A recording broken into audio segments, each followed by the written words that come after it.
নমস্কার বন্ধুরা, welcome to my channel homestyle cooking with Sonali. আশা করি সবাই খুব ভালো আছেন, সুস্থ আছেন। আজকে আপনাদের সাথে হাতে মাখা ভেন্ডির একটি রেসিপি আপনাদের শেয়ার করতে চলে এসেছি। তো হাতে মেখে এই ভেন্ডি কিন্তু দুর্দান্ত খেতে লাগে, গরম ভাত কিংবা রুটি দিয়ে ভীষণ ভালো লাগে। খুব কম সময়ের মধ্যে কম উপকরণ দিয়ে আপনারা এই রেসিপিটা তৈরি করে ফেলতে পারবেন। চলুন বন্ধুরা, আমি কিভাবে করছি সেটা আপনারা দেখে নেবেন। হাতে মাখা এই ঢ্যাঁড়স রেসিপির জন্য এখানে আমি দেখুন ঢ্যাঁড়সগুলোকে এইভাবে টুকরো করে কেটে নিয়েছি। একটু বড় বড় টুকরো করে কেটে নিতে হবে, আর ভালো করে ধুয়ে পরিষ্কার করে নিয়ে তারপরে কিন্তু এইভাবে ঢ্যাঁড়সগুলোকে কেটে নেওয়া হয়েছে। এবার এখানে একে একে কিছু জিনিস আমি দিয়ে দেবো। প্রথমে এখানে দিয়ে দিচ্ছি বেশ খানিকটা পেঁয়াজ বাটা, তবে পেঁয়াজ বাটাটা কিন্তু একদম মিহি পেস্ট করিনি, একটু দেখতেই পাচ্ছেন একটু হালকাভাবে পেস্ট করা হয়েছে, যাতে এইরকমভাবে পেঁয়াজটা থাকে। একদম মিহি পেস্ট করলে কিন্তু এটাতে ভালো লাগবে না। এরপরে দিচ্ছি রসুন বাটা। রসুনটাকেও কিন্তু আমি মিহি পেস্ট করিনি, তবে আপনারা চাইলে মিহি পেস্টও করতে পারেন বা কুচিও দিতে পারেন। দিচ্ছি 1 চামচ মতো হলুদ, দিচ্ছি 1 চামচ লাল লঙ্কার গুঁড়ো, কালারের জন্য দিচ্ছি 1/2 চামচ লঙ্কার গুঁড়ো, এটা হচ্ছে কাশ্মীরি লঙ্কার গুঁড়ো। 1/2 চামচ দেওয়া হচ্ছে ধনে গুঁড়ো।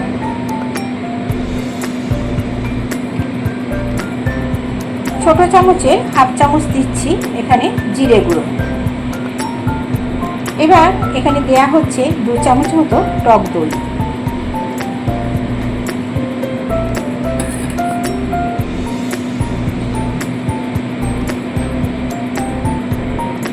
সব শেষে দিয়ে দিচ্ছি সর্ষের তেল।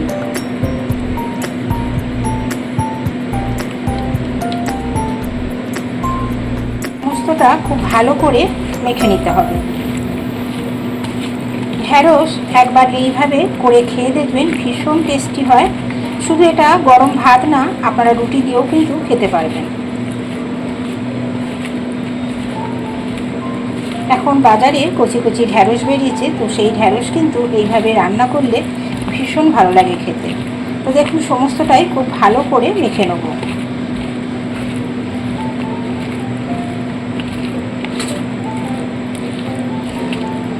খুব ভালো করে মিশিয়ে নেওয়া হয়ে গেছে। এবার এদিকে গ্যাসে কড়াই বসিয়ে কড়াইটা ভালো মতো গরম করে নিয়ে এখানে দিয়ে দিচ্ছি খানিকটা সর্ষের তেল। তেলটাকেও খুব ভালো মতো গরম করে নেব। তেল ভালো মতো গরম হয়ে গেছে। এখানে ফোড়নে আমি একটা শুকনো লঙ্কা, দেখুন এখানে একটু জিরে, একটু মৌরি আর অল্প একটু চিনি দিচ্ছি। চিনিটা দিচ্ছি সুন্দর একটু কালার আনার জন্য। তেলের মধ্যেই আমি চিনিটা দিয়ে দিলাম। ফোড়নে কিন্তু অবশ্যই একটু মৌরি দিয়ে দেবেন, তাহলে কিন্তু এর টেস্টটা অনেক বেশি আসবে। ফোড়নটা একটু নাড়াচাড়া করে নিয়ে এখানে আমি দিয়ে দেবো 3টে কুচনো কাঁচা লঙ্কা। ঝালটা অবশ্যই আপনারা আপনাদের চয়েস মতো দেবেন, যেহেতু আপনি ঝাল খাবেন সেইভাবে এখানে ঝালটা দেবেন। কাঁচা লঙ্কাটা দিয়ে দিলাম, দিয়ে একটু ভালো মতো করে নাড়াচাড়া করে নেব।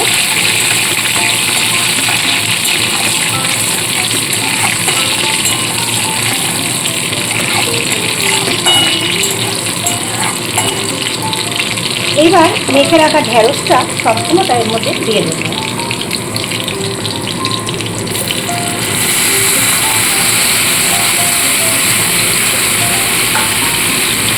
দেখুন ঢ্যাঁড়স দেওয়া হয়ে গেছে। এবার এখানে আমি দিয়ে দিচ্ছি বিট লবণ। বিট লবণটা দেবেন, এটা কিন্তু টেস্ট অনেক বেশি আসবে। তবে বিট লবণ দিলেও এর সাথে কিন্তু সাদা লবণটা ব্যবহার করব। এবার এখানে টেস্ট অনুযায়ী দিয়ে দিচ্ছি সাদা লবণ। এইবার একদম কম আছে ভালো করে একটু নাড়াচাড়া করে নিই, ঢাকা চাপা দিয়ে রান্না হতে দিতে হবে। যেহেতু এখানে আমরা কাঁচা ঢ্যাঁড়স ব্যবহার করেছি, ঢ্যাঁড়স থেকে কিন্তু যে জলটা বের হবে, এছাড়া দই দেওয়া হয়েছে, দই থেকেও জল বের হয়, তাতেই কিন্তু এই ঢ্যাঁড়স সম্পূর্ণ সেদ্ধ হয়ে যাবে।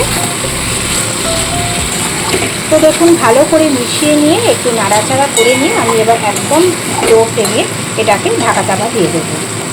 তবে 2 মিনিট অন্তর অন্তর কিন্তু নাড়াচাড়া করতে হবে, যাতে নিচে না লেগে যায়। ফিরে আসছি আবার 2 মিনিট পর। ফিরে এলাম 2 মিনিট পর। দেখুন ওদিকে জল ছাড়তে শুরু করে দিয়েছে। একটু এইভাবে 2 মিনিট পর পর এসে নাড়িয়ে দিতে হবে। যেহেতু এখানে কোনো রকম জল ব্যবহার করছি না, যাতে নিচটা লেগে না যায়, সেই জন্য কিন্তু একটু পর পর এসে এইভাবে নাড়িয়ে দিতে হবে। আর একটু ওপর নিচ করে দিলে সব দিকে কিন্তু ঢ্যাঁড়সগুলো ভালো মতো সেদ্ধ হয়ে যাবে।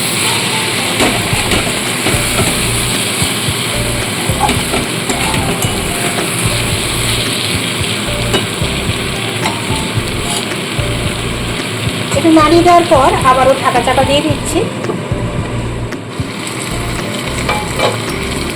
দেখুন বন্ধুরা, ঢ্যাঁড়স কিন্তু খুব ভালো মতো সেদ্ধ হয়ে গেছে, একদম নরম হয়ে গেছে, আর মশলাও খুব সুন্দরভাবে কিন্তু ঢ্যাঁড়সের সাথে লেগে গেছে। আর সামান্য একটু নাড়াচাড়া করে নিয়ে আমি কিন্তু এবার গ্যাস অফ করে দেবো। যেহেতু জল ছাড়া রান্না করেছি, তো তার জন্য গায়ে কিন্তু সামান্য সামান্য একটু মশলা লেগে যাবে, তবে এতে কোনো পুড়ে যাওয়ার সম্ভাবনা থাকবে না, যেহেতু একটু ছাড়া ছাড়া নাড়তে হয়েছে। তো দেখুন, একদম হাতে মাখা ভেন্ডি সম্পূর্ণ রেডি হয়ে গেছে।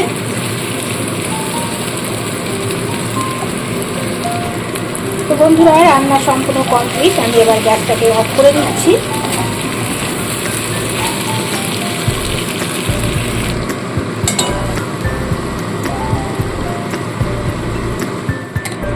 গ্যাস অফ করে দিয়ে এবার আমি পরিবেশন করছি।